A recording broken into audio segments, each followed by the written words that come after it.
ओम। आज हम पतंजलि ऋषि के जो पतंजलि योग सूत्र है उसके द्वितीय पाद, जिसे साधन पाद के नाम से जानते हैं, उसके 54वें सूत्र यानी प्रत्याहार के बारे में जानेंगे।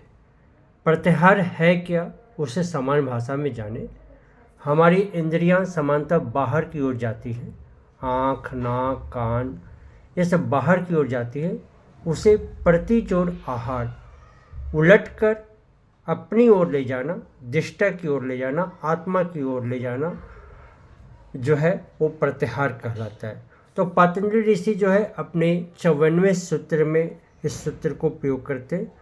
स्व विषय असंप्रयोगे चित्त स्वरूपानुकार इवेंद्रियानाम प्रत्याहार, अर्थात बाह्य पदार्थ के संपर्क से इंद्रिय, मन तथा चित्त का प्रत्याहरण मतलब अपनी ओर खींचना, फिर उन्हें दृष्टा आत्मा की ओर खींचकर ले जाना प्रत्याहार है।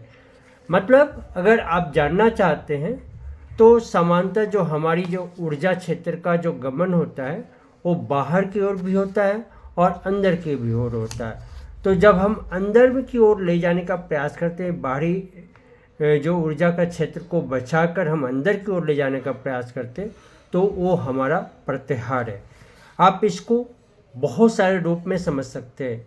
आँख जो है, आप देखिए बाहर की चीज़ों को देखने में आकर्षित होते रहती है, देखते देखते थक जाती है, कभी कभी हमें इस कदर व्यथित कर देती है कि हमारा पूरा शरीर उस ओर भागने लगता है। तब हम आँखों को अंदर की ओर खींच कर ले जाते हैं और हमें क्या देखना चाहिए, उस देखने से क्या फ़ायदा है। अगर इस तरह के चिंतन मनन करते हुए हम अब उसको अंदर की ओर मोड़ते हैं तो इसे आँखों का प्रत्याहार करेंगे। तो इसी तरह से कान का भी है। देखिए वो एक तरह से आप देखेंगे जो अश्लील संगीत है, अश्लील किसी की चुगली है, ये सब बातों में कान अगर आपकी रुचि लेने सोचिए तो आपकी कितनी ऊर्जा क्षय हो जाएगी। जब उसे अपनी ओर मोड़ के कि ये गलत है तो आप देखेंगे कि आपके शरीर में ऊर्जा बढ़ जाती है।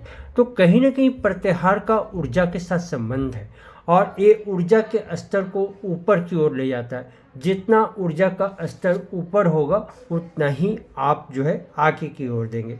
तो हमारे गुरुदेव एक बात कहा करते थे कि हम बाह्य परिस्थितियों को नहीं बदल सकते हैं, हम मन स्थिति को बदल सकते हैं। तो मन स्थिति को बदलने की जो प्रक्रिया का नाम है उसे प्रत्याहार के रूप में जानते हैं। आपको ऊर्जा जो भगवान ने दी है, ऊर्जा बाहर में आप संगीत में, आप जो है संगीत की अच्छी विधा होती है उसमें थोड़ी सी जो है रुचि है। आप देखिए, आप आजकल के ज़माने में देखिए मोबाइल को जैसे छूते हैं तो 2-4 घंटे कैसे आपके बीत जाते हैं। फेसबुक हो, आपका यूट्यूब हो, ऐसे बहुत सारी चीज़ हैं। आपको ये देखना खराब नहीं है, पर उसमें एक संयम लगा के अपनी ऊर्जा का जो है आप जो है संयम करना, उसका निरोध करना, तो ये सब प्रत्याहार के तहत आता है। जैसे हमारे आश्रमों में एक चीज़ बताई जाती है कि सप्ताह में एक दिन वो उपवास मोबाइल का करें, इससे आपकी ऊर्जाएं बच जाएंगी। आप एक देखेंगे कि हमारे प्रकृति के नए आयाम होंगे, ऊर्जा के नए आयाम हैं। उसके पहले लगता है कि इसके बिना मेरी ज़िंदगी नहीं है, लेकिन उसके बिना भी आपकी ज़िंदगी जीने के तरीके निकल के आएंगे। इसके एक उदाहरण के द्वारा देखते हैं तो महाभारत की लड़ाई हो रही थी तो लोग बोलते थे कि जो है दुर्योधन ने को द्रौपदी ने कहा अंधे का बेटा अंधा।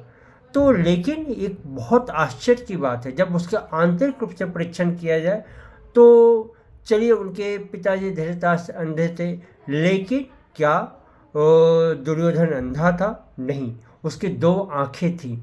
उस आंखों के होने के बावजूद भी उसने बात पकड़ ली।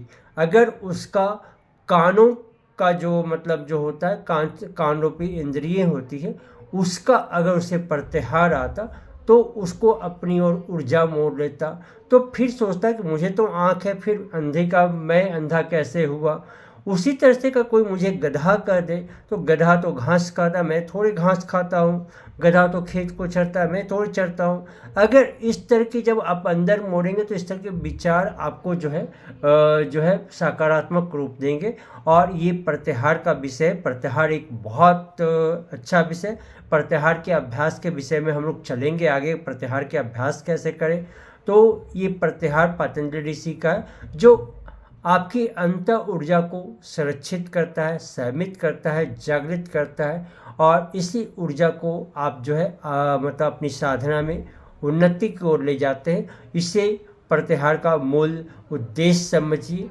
तो आपको ये वीडियो अच्छी लगती है तो आप लोगों को फैलाइए, और जो मतलब जो होता है इसको बांटेंगे तो आपको क्या होगा कि आपकी भी ज्ञान बढ़ेगी कि आपने इस विषय को बांटा, आपको खुशी होगी। तो बांटे, साथ ही साथ मतलब जो अच्छी जानकारियाँ होती कहीं से भी मिले उसको आप बढ़ाइए। धन्यवाद। ओम शांति।